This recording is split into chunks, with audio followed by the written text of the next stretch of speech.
joined with our guest, Dr. Roberto from Arizona Laser Skin, and our co-host, Kurt Wilhelm.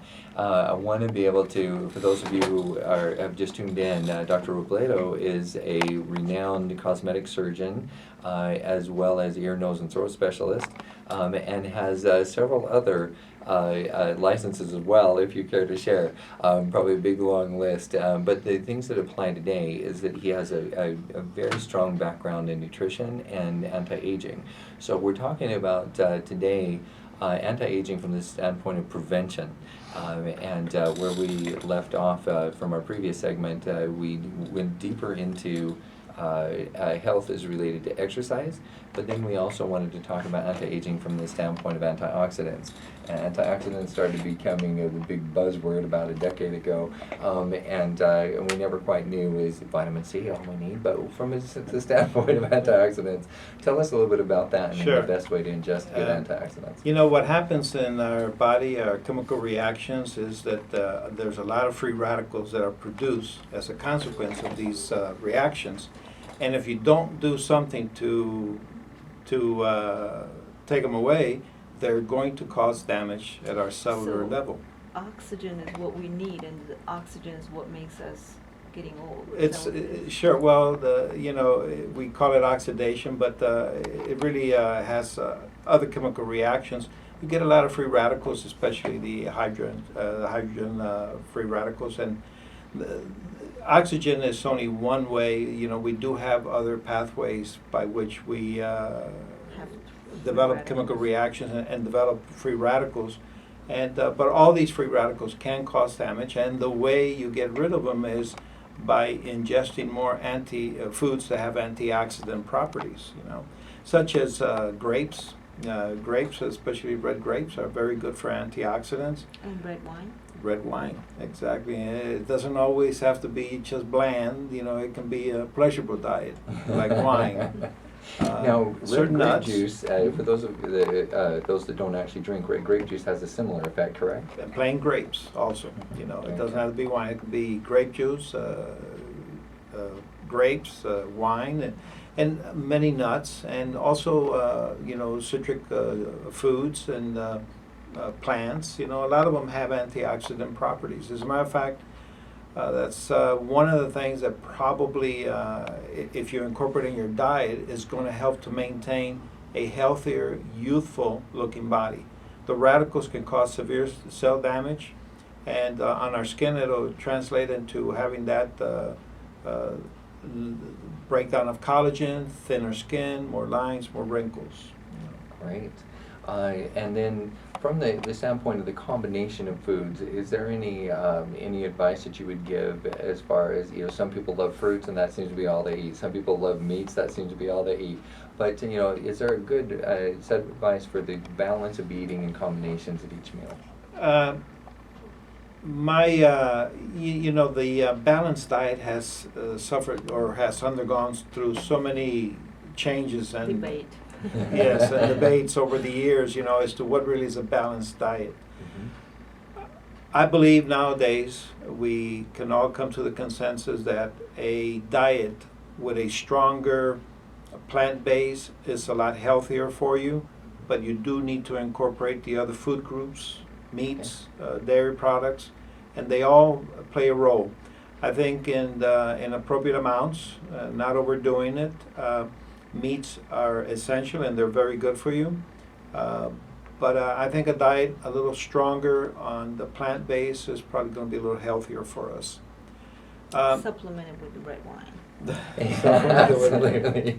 A couple of things to think about too is that I'm not a diabetic, but obviously in being a person who lost 85 pounds, I have watched the glycemic spike index. So if you go and look up the glycemic index, you can actually start looking at foods that spike the blood sugar in your body.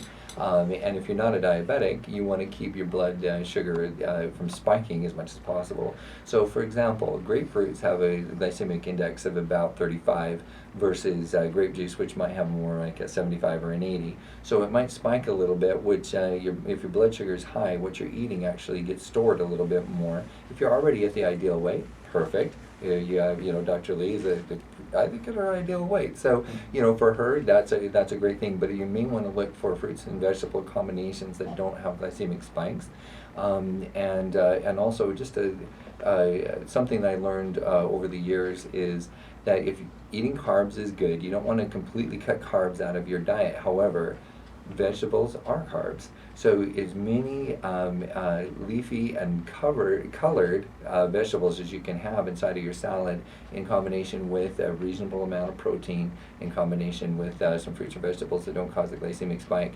then you can actually have a long period of time of food in your stomach before, a few hours later, you're not hungry, even though you should probably still eat every few hours. That's correct. I think in that take, is you can eat sugars as long as they're in natural forms, in fruits, sure, carbohydrates and vegetables. When you eat it in that form, it takes the body many hours to break it down and to finally extract those sugars. By that time, it's done in a gradual process, and that's what you want.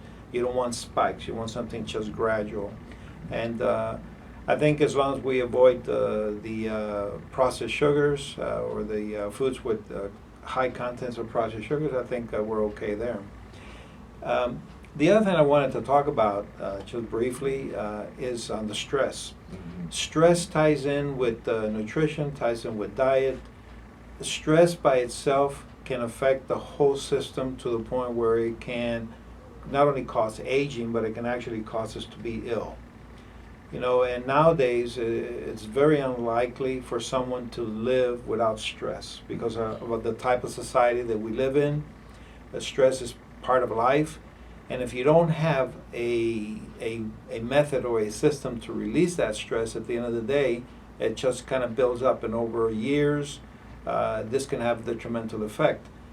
Stress elevates our needs for, when the body goes into a stress mode, so the body has to produce more catecholamines, epinephrine, norepinephrine, steroids, and all these break down. Like the glucocorticoids, they break down sugars. They create, the spikes that are not good. All this has an effect on our cardiovascular system, on our organs, and so eventually, stress left untreated is going to have a detrimental effect on our whole system, and not only affect our organs, our heart, cardiovascular system, but age us. It's going to age us, and so I think, besides exercise and diet, we need to find the way to release the stress on a daily form. And that's something that we're not taught. It's something that's intangible, so nobody really teaches you, how to release stress at the end of the day. But in many cultures and in ancient times, they knew about this and they had developed systems to release it, such as meditation, and yoga and Tai Chi exercises. I think that would be a good subject that we're going to cover, just stress, because it's a big Absolutely. field. It is. Yes. And I think we'll let that double up as our health tip of the day is to release stress. That's a good home remedy to be able to release stress, whether it's meditation, yoga, whatever your form of releasing stress at the end of each day. And it looks like we're just about out of time. Is that right, Dr. Lee? Yes. All right. Well, thanks to all of our listeners to join us on the show.